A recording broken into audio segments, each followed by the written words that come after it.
G'day everybody, it's Dave from Wing Chun Mind Force. No bus today. This is a talk from a lovely beach resort we're staying at up on the Sunshine Coast of Australia. And I want to share with you some great wisdom I got from this book I bought yesterday. It's called The Magician's Way by William Whitecloud. And it just sort of popped out at me, and when I started to read it, I was somewhat shocked actually to find pretty much exactly what I believe Wing Chun's about.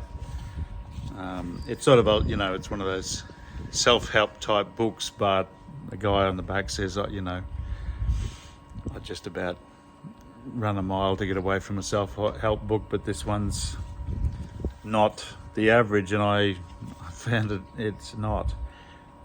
So I'm going to read from the first chapter, which is called The Magic Golf Lesson. Now, golf's a game that I've never really played, and which when I was a young surfie especially, I despised as an old man's boring game. But over the years I've realised that it's sort of pretty cool, and there's a lot to it. And I've got a big golf course near me, so maybe it's time to start playing. But anyway, this guy's telling his own story, and he talks about how he had all these problems in his life, and he was advised by some, very successful friends to go to this golf pro, and the guy also really hates golf and had sort of given it up, just couldn't get any better. He'd gone to all sorts of pros and just found it extremely frustrating trying to get any good at golf. But they said, no, this guy's different. Go to him. It's a life lesson that you'll never forget. And so he's gone to this golf pro, and the guy's called Steve, and he says, most golf pros, you go to them, it's an endless process of corrective techniques, practicing, finding another corrective technique and practicing that. He says, with Steve, it was different. Same as the other pros, he handed me an 8-iron, asked me to hit a few shots, and nodded sagely as I sliced a couple into a foursome, teeing off on a fairway to our right, sculled another ball that dribbled off the edge of the practice tree, and then hooked a couple more into the forest on our left. So immediately the guy gets frustrated and thinks, well, I'm just hopeless. I'll never get anywhere. Then the pro says to him, what were you aiming at? And he replies, nothing. I was just concentrating on hitting a good shot. Well, there you go. That's why you don't play good golf, remarked Steve casually. Okay. But you have to hit a good shot to play good golf, retorted William Whitecloud. Sure you do, said Steve, just like you have to throw a good throw to hit that tree over there. And the guy turns and pegs a ball at this tree and hits it. Now, interestingly, William Whitecloud grew up in Africa, and he tells a pretty far-out, scary story at the start about when he was a little fellow and got bitten by this hideous snake, and how he just went to hell and back for a couple of days after the snake bite. So he says African kids always know how to throw stones, and he was good at it. So he picked up a ball and threw it straight at the tree and hit it dead on. The same spot that Steve's throw had hit. And then the professional says, good shot, try again. So he threw several balls, each of them hitting the mark. You can really throw, beamed Steve, the pro. He said, so tell me, when you threw the balls at that tree, what were you thinking about? Sounded like a trick question, but he said, nothing. Were you conscious of how you were holding the ball? No. Were you conscious about bringing your arm back? Your wrist movement? No. Shifting your weight from your back foot to your front foot? No. Okay, said Steve. Go back to your last throw and feel where your focus is as you throw the ball. What's in your mind as you throw the ball? What can you see? And then William Whitecloud says, the target. I answered, realising consciously for the first time that when I throw at a target, my mind only sees the very centre of that target, as if I'm holding a magnifying glass up. Exactly, exclaimed Steve, the golf pro. You're connected with your target. You're one with the target. And that's what golf is about. The target. People are taught that it's about the swing, that if they get the swing right, then they'll hit the target. But that's not true. It's the other way around. If they focus on the target, they'll inevitably hit a good shot. And that's exactly what Wing Chun's about. And as I was reading this, I was shocked by not only how absolutely confirms everything that I believe and that the best teachers I've been to, best masters have told me, but it goes contrary to what a lot of people think about. He goes on to say, and this is where I get in trouble with some people because I'm saying the same sort of thing. He says, everything you've been taught about golf is a big myth. It's driven by fear, the fear that we can't hit a golf ball. Consequently, we don't rely on our natural ability. Now listen to this one. We try to control the shot with our rational mind. We try to control the shot with our rational mind. Okay, so that's it. Wing Chun is about producing Wing Chun mind force by not using your rational mind, your conscious mind, your thinking it all through mind, your standing and setting up and doing all the stuff. That's not what makes Wing Chun Wing Chun. It's the ability to use your natural ability, which is Sil Nim Dao, which produces Nim Lik. So Sil Nim Dao means, as I've told you in many other videos, don't think, feel. It essentially means don't use your conscious mind, your rational mind. Use the Nim Dao. That's the subconscious mind. That's your natural ability. That's your animal mind. And it produces Nim Lik, mind force. The force comes from that other mind. People get it confused and they think, well, if I think it all through, the force will come from that mind, like use the mind. But that's where the Chinese-English dialogue breaks down, because that's not really what it's saying. It's not saying think it through. It's actually saying use the other type of mind. So to finish off,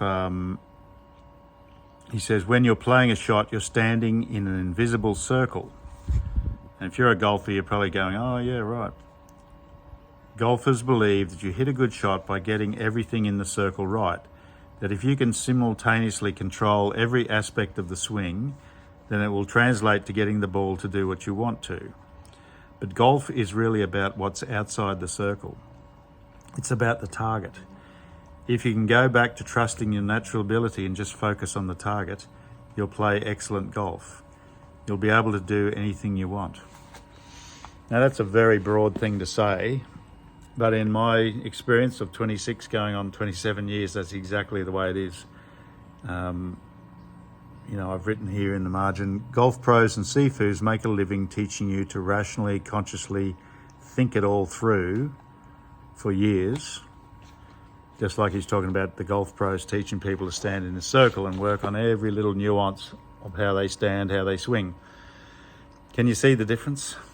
There's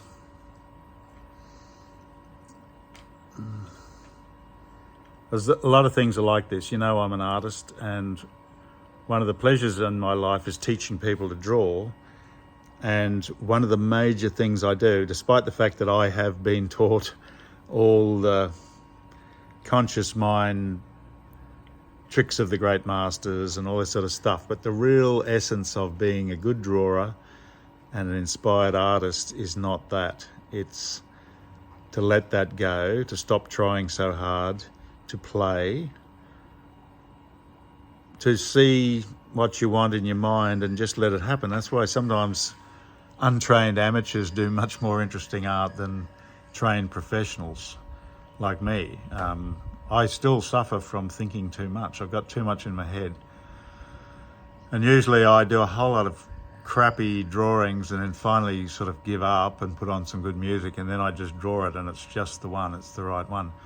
Wing Chun's exactly the same. So using his target analogy, that's also the big thing. It's putting your mind in the spine, putting your mind in the center, just putting your mind on the target, which is to break the other guy's structure. It doesn't matter about his arms, it doesn't matter how muscly they are, how many tricky techniques he has, or his kicks. You just cut through that like bean curd, as Sigum said. That doesn't matter. The target is what matters. If you can just put your mind on a target, I'm sending all my force into that target, and don't worry about how it's achieved. You'll find that you'll be able to do it. So that's my message for today. All the complex technique.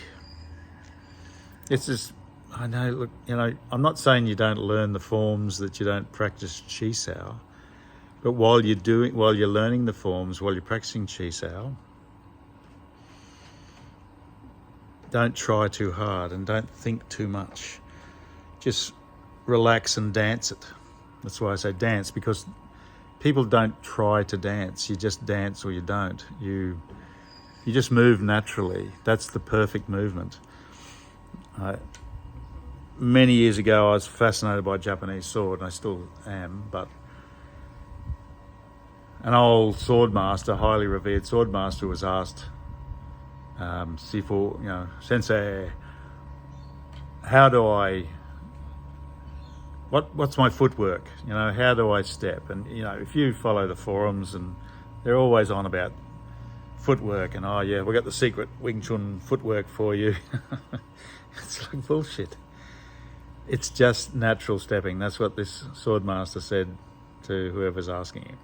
You just walk like you're going for a walk while you're cutting people down with your sword. Just move naturally. And I'm pretty sure Masashi says that in his book of 5 Rings, which I just bought in a cool new translation, and a far out old Japanese style book. And I'll probably be talking about that a bit. But for today, The Magician's Way, What It Really Takes to Find Your Treasure by William Whitecloud.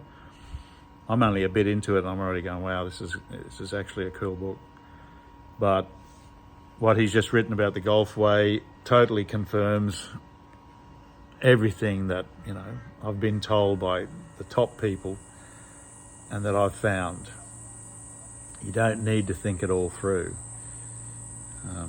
Same as, look, I'll say this. 2007, I was training with my 2 good friends, and it taught me a hell of a lot. It taught me, the whole system really, Ivan Howe and Richard Antonini. And we were doing what we'd all been taught, setting up and the stance and all this sort of stuff. And we'd sort of started to say there is no stance, but that seemed like heresy to me at the time. I go, but we always have a stance. But Ivan said to me, we were thinking up and this sort of stuff. But he said to me, I'm just going to push down on the back of your head. He got behind me, and I was to, stand pretty much in the stance and think from the tailbone up to the top of the head. And I was trying that, but just suddenly something switched, and I went, I'm basically just going to stand here and imagine there's nobody there at all pushing on me and see what happens. And I felt the thought felt pure and natural and strong. And I thought, yeah, I can't be affected. I'm just not going to be frightened. I'm not going to worry about the weight. And so I could feel him just touching the top of my head. And Ivan, who's a very sturdy man, very strong, muscular guy, he's a Maori, they're pretty sturdy people. He says to me, Dave, I got my feet off the ground. I'm going, what? He says, yeah, I'm hanging off your head. He says, I got my feet off the ground. He weighed the same as me, about 100 kilos. And I went, I can't feel you at all. Now I realised then it was just that thought. I just thought, the target for me was, I can't be affected.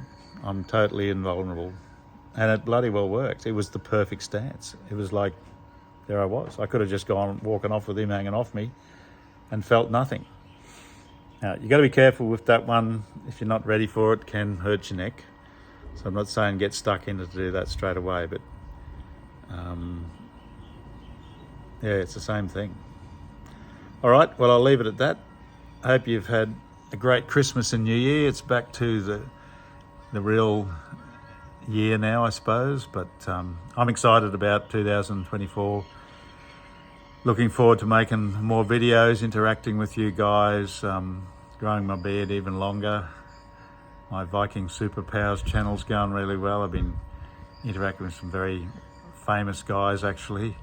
Great guys talking about all sorts of strange paranormal stuff. Anyway, I'll see you again soon.